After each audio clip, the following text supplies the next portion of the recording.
I didn't say a word when my son called that Thursday morning and told me my grandson shouldn't come to his sister's wedding. I just said, "I understand," and hung up. My grandson Marcus was sitting right there at the kitchen table, 22 years old, carefully lining up his colored pencils in the exact order he does every morning: red, orange, yellow, green, blue, purple, before starting his sketchbook. He didn't look up. He probably didn't hear the call, but I stood there holding that phone long after the screen went dark, watching his hand move across the paper in those smooth, confident strokes that always amazed me, and I made a decision right then and there. If Marcus wasn't welcome, neither was I. Let me back up. My name is Harold, and I have been raising Marcus since he was 4 years old. My daughter, Marcus's mother, passed away from a brain aneurysm when he was just a toddler. His father had been gone long before that. So it was just me and my late wife, Carol, who stepped in without a second thought. We became his grandparents and his parents all at once. Carol passed 6 years ago, which left just the two of us in this house in Boise, Idaho. Me and Marcus and his colored pencils and his sketchbooks stacked along the entire east wall of the living room. Marcus has Down syndrome. He also has, without question, the most extraordinary gift for drawing I have ever seen in my 63 years on this earth. I don't say that because I'm his grandfather. I say it because people stop walking when they see his work. I say it because a woman at the farmer's market once cried looking at a piece he'd drawn of the Boise foothills at sunset. I say it because his occupational therapist, a woman who has worked with special needs adults for 30 years, told me quietly one afternoon that she had never seen anything quite like what Marcus could do with a pencil and a blank page. But none of that mattered to my son, Derek. Derek is 58, my oldest, and he has always had a complicated relationship with Marcus. Complicated is the polite word. When Carol was alive, she managed the tension. She had a way of smoothing things over, of making Derek feel included, while also making clear that Marcus was not a burden, not an embarrassment, not something to be tucked away. After Carol died, that buffer disappeared. Derek moved to Portland 12 years ago with his wife Renee. They have 2 teenage boys who barely know their cousin Marcus. They visit maybe once every 2 years, and when they do, Derek spends most of the time on his phone or talking about his career in commercial real estate. He's not a bad person. I want to be fair about that, but he has a way of looking at Marcus, or more precisely, a way of not looking at Marcus, that has always broken something in me. His youngest daughter, Patrice, was getting married in Portland that September. Patrice is 31 and a genuinely lovely young woman. She and Marcus got along when they were kids. She used to sit beside him and watch him draw for hours, asking him questions he would answer in his quiet, careful way. When she sent me the wedding invitation in July, there was a handwritten note at the bottom that said, "Grandpa, please bring Marcus. I want him there." I called Derek the day after the invitation arrived, just to confirm travel plans. That's when things started to unravel.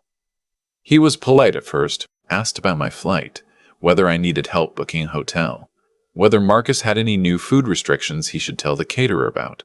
Normal logistics, but then there was a pause. The kind of pause that has too much weight behind it, and he said, "Dad, I just want to manage expectations going in." I asked him what he meant. He said that the venue was going to be crowded, loud, with a lot of people Marcus didn't know. He said the rehearsal dinner alone would have close to 80 guests. He said Renee's family was very formal, very image-conscious, and that he just didn't want there to be any. He searched for the word disruptions. I told him Marcus didn't disrupt things. Marcus sat quietly and drew pictures and shook hands politely and said "thank you" after every meal. Derek said he knew that. He knew, but it was just a high-stress event, and maybe it would be better for Marcus himself if he stayed home in a familiar environment rather than being overwhelmed. I told Derek I would think about it. I didn't sleep that night.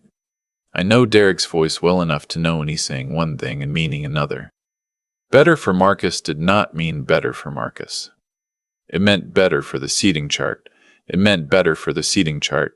It meant better for Renee's family's first impression. It meant one less thing Derek would have to explain or apologize for or manage in front of people whose opinion he cared about.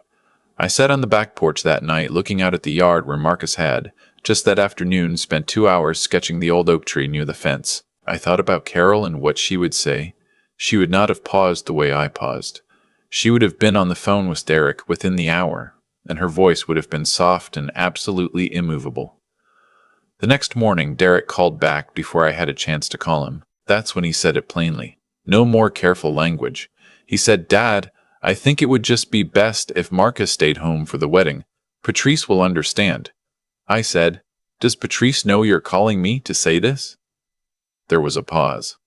I said, "I understand," and I ended the call. Marcus looked up from his sketchbook. He had been drawing a portrait of Carol from a photograph we keep on the mantel. He'd been working on it for 3 days, and the likeness was so accurate it made my chest ache every time I walked past. He looked at me with those steady brown eyes and asked if I wanted oatmeal or eggs. I said, "Eggs, please." He put down his pencil, got up, and went to the refrigerator. And I stood in the kitchen doorway watching him move with his quiet, deliberate care. And I thought, this young man has never once in his life made anyone feel small. He has never excluded anyone. He's never looked at another person and decided they were inconvenient. I called Patrice that afternoon. She answered on the second ring, bright and excited, asking about my flight times. I told her gently that Marcus and I would not be coming to Portland. I told her I was sorry, that I loved her, that she would have a beautiful wedding and I would be watching for photographs. She went quiet. Then she said, "Grandpa, did Dad call you?" I told her it didn't matter and that this was my decision. She started to say something else, but I told her again that I loved her, wished her every happiness, and said goodbye. What I didn't know, what I couldn't have predicted, was what happened next. I had called my old friend Raymond a few days earlier, not about the wedding, just to catch up. Raymond and I go back 40 years. He was the kind of man who remembered every detail you told him and filed it away for later. I had mentioned once, maybe 2 years ago, that Marcus's sketchbooks had started to fill up with what I can only describe as portraiture. Faces, mostly, people from our neighborhood. Regulars at the coffee shop we visited on Saturday mornings. The woman who ran the flower stall at the market. Every face captured with a precision and warmth that made people feel truly seen. Raymond, as it turned out, had mentioned this to his daughter, who worked at a small but well-regarded gallery in downtown Boise. 2 days after I declined the Portland wedding, Raymond's daughter, whose name was Sylvia, knocked on my front door. Marcus answered it before I could get up from my chair. He looked at her politely and said, "Can I help you?" She introduced herself and said she had heard about his artwork from her father, and she was wondering if she might take a look at some of his sketchbooks. Marcus thought about this for a moment. Then he said, "You can look at the ones on the second shelf. Those are the finished ones." I stood in the doorway between the kitchen and the living room and watched a professional gallery curator sit cross-legged on my living room floor for 45 minutes going through Marcus's sketchbooks. She didn't say much. She turned pages slowly. Every so often she would stop and hold a page closer to her face. Once she exhaled sharply through her nose in a way that wasn't quite a laugh, more like involuntary surprise. When she finally looked up, she looked at me, then at Marcus, then back at me. She said, "Would Marcus be willing to show some of these?" Marcus was sitting in his chair by the window working on a new piece. He didn't look up immediately. Then he said, "Show them where?" She said, "At my gallery, on the wall, so people could come and look at them." He said, "Would they be careful with them?" She said she would personally guarantee it. He said, "Okay, but I want the oak tree one back when it's done." She said that was absolutely fine. I won't pretend the following 6 weeks were without complication. Framing Marcus's work, selecting which pieces to include, helping him understand what an opening night meant. All of it took patience. Marcus had questions, many of them very practical, like whether the lighting in the gallery would be warm or cool, and whether people would be allowed to touch the frames. Sylvia answered every question with a seriousness he respected. The opening was on a Friday evening in late October. I wore my good jacket. Marcus wore a button-down shirt Carol had bought him 3 birthdays ago that he had never once put on before. He stood in front of the mirror for a long time before we left, and then said, "I look like a professional." I said, "You are a professional." The gallery was not large. It held maybe 60 people comfortably. By 7 o'clock it held close to 90. I stayed close to Marcus for the first hour. He did not like people touching his arm or standing too close, and I had learned over 22 years exactly when to step in and gently redirect. But what surprised me, what I had not fully prepared myself for, was how naturally Marcus moved through that room once he settled in. People would approach his work, stand in front of it, and he would drift over beside them and say quietly, "That's Mrs. Patterson from the coffee shop. She always orders the same thing and tips exactly 15%. Or, "That one is my grandfather. He doesn't know I drew it yet." That last comment made several people nearby turn and look at me. I hadn't known he was working on a portrait of me. I found it in the far corner of the gallery, the last piece in the series. It was me sitting on the back porch at night, the porch light casting a warm circle around my chair. My hands folded in my lap, my face turned slightly to the left, the way I do when I'm thinking hard about something. He had captured something in my expression I couldn't quite name. Not sadness exactly, more like the particular stillness of someone who has loved deeply and lost and chosen to keep going anyway. I stood in front of that drawing for a long time. Sylvia appeared beside me and said quietly that 3 pieces had already sold, with inquiries on 4 more. I thanked her. My voice wasn't entirely steady. By 8:30 the room had not thinned. A reporter from the local paper was there. A woman from the State Arts Council arrived late and spent 20 minutes with Sylvia in the corner speaking in low, intent voices. 2 high school art teachers had brought students. A man in his 70s told me he hadn't felt moved by visual art since his wife had taken him to a Rembrandt exhibition in Chicago 30 years ago. Marcus, for his part, stood in the center of all this with the same calm deliberateness he brings to every morning's pencils. Red, orange, yellow, green, blue, purple. He shook hands when hands were offered. He answered questions accurately and without performance. When a teenage girl asked him how long he had been drawing, he said, "Since I was 6. My grandmother gave me my first sketchbook. She said blank pages were just pictures waiting to happen." The gallery sold 11 pieces that night. The local paper ran a feature the following Tuesday. Sylvia shared it on the gallery's social media. By Thursday, it had been shared several hundred times. By the following Monday, a regional arts magazine had reached out for an interview. Marcus did the interview on the phone, sitting at the kitchen table with his pencils lined up in front of him, answering every question with care. The morning the article posted online, my phone started ringing at 7:43. The first call was from my younger daughter, Beverly, who lives in Sacramento. She had seen the article shared by 3 different people before she realized it was her nephew. She was crying before she finished her first sentence. The second call was from my cousin Diane in Albuquerque, who said the same thing. By noon, I had 31 missed calls. Derek called at 12:17. I let it go to voicemail. His message was long. He started by saying he had seen the article. He said he had no idea, and his voice caught on those words, no idea, how significant Marcus's work had become. He said Patrice had seen it too and was very emotional about it. He said Renee had shown it to her parents, the same formal, image-conscious parents for whose benefit Marcus had been deemed inconvenient, and that her father had said the portrait series was, in his word, extraordinary. Derek said he owed me an apology. He said he owed me an apology. He said he owed Marcus an apology. His voice in that voicemail sounded like a man sitting very quietly with something uncomfortable he had been avoiding for a long time and had finally run out of room to avoid it. He asked if he could call back. I listened to the voicemail twice. Then I set the phone down on the kitchen table. Marcus looked up from his sketchbook. "Who was that?" I said. "Your Uncle Derek." Marcus nodded and looked back at his drawing. "Is he going to visit?" I said I didn't know yet. I said that was up to him. Marcus thought about this in the unhurried way he thinks about most things. Then he said, "He can come if he wants. I could draw his portrait. Everyone looks better in pencil." I laughed. It was the first real laugh I'd had in weeks. I want to be honest about something. I did not engineer any of this. I did not call Sylvia's gallery to make a point. I did not plan a dramatic moment of recognition to put my son in his place. What I did was simpler and smaller than that. I just stopped going where Marcus was not wanted, and I stayed where he was. That's it. That's the whole of it. Marcus had always been extraordinary. That was not new information. What changed was simply that more people were now in the room where he was. I called Derek back 2 days later. We talked for a long time.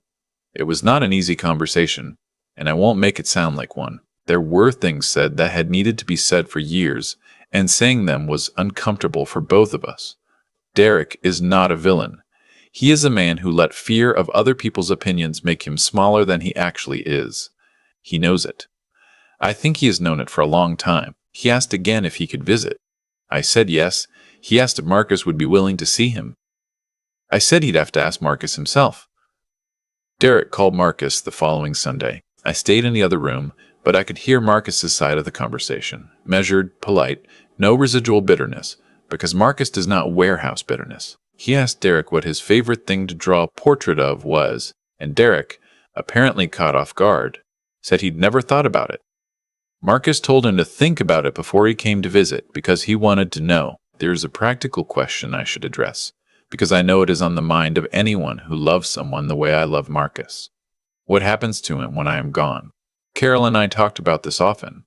We worked with an attorney when Marcus was a teenager to establish a special needs trust. Marcus has a supported living arrangement in place with a local organization. People who know him, who have worked with him for years, who understand the pencil order and the food preferences, and the way he needs 5 minutes of quiet after any unexpected change in plans. Beverly in Sacramento has agreed to be his primary advocate after I am gone. These are not comfortable conversations to have, but they are necessary ones, and I would ask anyone in a similar situation not to wait as long as we initially did to have them. Marcus knows about these plans. We have talked about them plainly. He said when we last discussed it, "I know you won't be here forever, Grandpa, but you're here now." I told him that was exactly right. The Arts Council that contacted Sylvia at the opening eventually provided a small grant for Marcus to work with a local arts education program. Nothing extravagant, but meaningful. He spends Tuesday afternoons at a community center teaching basic drawing to kids between the ages of 8 and 15, most of them from low-income families. He is patient with them in a way that continues to astonish me. He tells them the same thing Carol told him. Blank pages are just pictures waiting to happen. One of his students, a 12-year-old girl named Deja, told her mother after the third session that Marcus was the best teacher she'd ever had. Her mother called the community center to say so. The community center director called me. I wrote it down in a small notebook I keep in my desk drawer, alongside the note from the man who mentioned Rembrandt, alongside the message from the high school art teacher who said 2 of her students had declared they wanted to study fine arts after seeing the gallery show. I add to that notebook when something happens that Marcus should know was his doing. I will give it to him someday. Patrice got married in September. It was a small, beautiful ceremony. Smaller than originally planned, as it turned out, because her fiancé's family was more modest than anyone had expected, and both families eventually agreed that a quieter evening suited everyone better. Marcus and I were not there, and that is okay. Patrice called us the morning after the wedding, and we talked for a long time. She said, "Grandpa, I want to come to Boise and see Marcus's work in person." I said she was welcome anytime. She came in November, just for a weekend. She and Marcus sat side by side at the kitchen table the way they used to when they were both much younger, and he showed her his current sketchbooks while she asked him questions, and I made coffee and stayed out of the way. Before she left, she stood in the living room looking at the wall of finished sketchbooks. 47 of them now, going back to that first one Carol gave him. And she was quiet for a moment. Then she said, "He should have been at that wedding." I told her the right people had always known that. She hugged me for a long time in the doorway. Then she went and hugged Marcus, who tolerated it with great dignity and said, "Safe travels. Text when you land." She laughed all the way to her car. I went back inside and sat in my chair. Marcus was already at the table, pencils in order, sketchbook open. The house was quiet in the way it always is after company leaves. Fuller somehow, not emptier, like the walls had absorbed something good and were still holding it. I thought about Carol. I thought about how she used to say that Marcus would surprise people his whole life, and the only question was whether those people would be humble enough to let themselves be surprised. Some of them are. Some of them are still learning. Marcus looked up and asked if I wanted tea. I said yes, please. He put down his pencil and went to put the kettle on, and I listened to the ordinary sounds of my grandson moving around our kitchen, the tap, the burner, the soft click of the cabinet, and I thought that there is no version of any story in my life that is better than this one, not one. I've thought a lot about what actually happened in this story. Not the gallery opening, not the 31 missed calls, not the article in the paper, but the quiet mechanism underneath all of it. The thing that set everything in motion was not a dramatic confrontation. It was a decision to stop going where we were not wanted and to put our energy into the place where we were. That is not a small thing. Most people, when they are excluded, spend their energy arguing against the exclusion. They fight for a seat at the table, and sometimes that fight is necessary and right.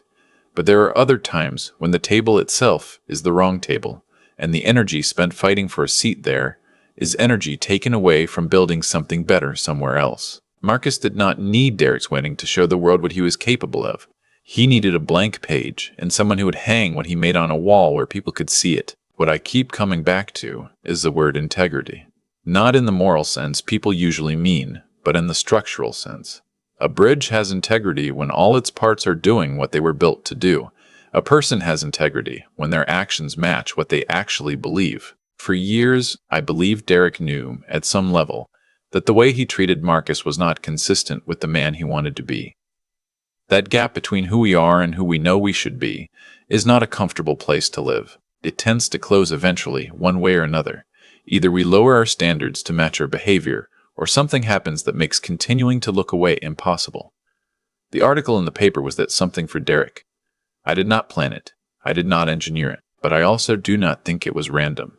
When you invest consistently in a person's growth and dignity over 22 years, when you show up for them, advocate for them, protect their time and their confidence and their gifts, the results of that investment eventually become visible. That visibility was not luck. It was the long return on a choice made quietly, every day for more than 2 decades. Marcus himself taught me most of what I know about this. He does not carry grievances. He does not rehearse old injuries. When Derek called him on that Sunday, Marcus did not make him pay for the invitation that was withdrawn. He asked him what his favorite thing to draw was. That is not naivety. That is a kind of intelligence I had to work to understand. The understanding that the present moment is not improved by dragging the past into it, that the person in front of you is more interesting than the wrong they once committed. If there is anything I would want someone watching this to take away, it is that. Protect the people in your life who the world has not yet learned to see clearly, not because they need your protection forever. Marcus has never needed me to fight his battles, but because the world's vision sometimes needs time to catch up to what was always there. Your job, in the meantime, is simply to stay in the room with them, to keep the pencils in order, and to make sure the kettle is on. The rest has a way of taking care of itself.